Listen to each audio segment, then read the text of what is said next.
మధ్య డబ్బు లావాదేవీ జరిగింది అని సాక్ష్యాలున్నాయని కూడా సిబిఐ చెప్తున్నా కూడా 5 సంవత్సరాల నుంచి జగన్మోహన్ రెడ్డి గారు సొంత చిన్నానకు చావుకి కారణమైన అవినాష్ రెడ్డి గారిని కాపాడటమే కాకుండా ఇప్పుడు మళ్ళీ అవినాష్ రెడ్డి గారికే టికెట్ ఇచ్చారు.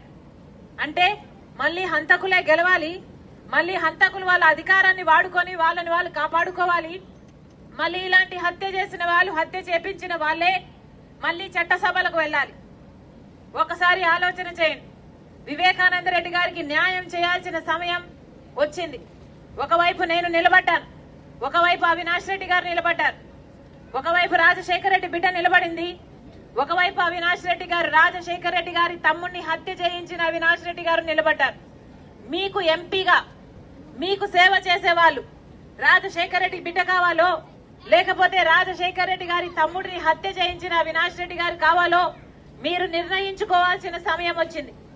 నేనైతే రాజశేఖర రెడ్డి బిడ్డగా మీకు మాటిస్తున్నా, నన్ను గెలిపించండి, రాజశేఖర రెడ్డి బిడ్డను గెలిపించండి, న్యాయాన్ని గెలిపించండి, వివేకానంద రెడ్డి గారికి న్యాయం చేయండి.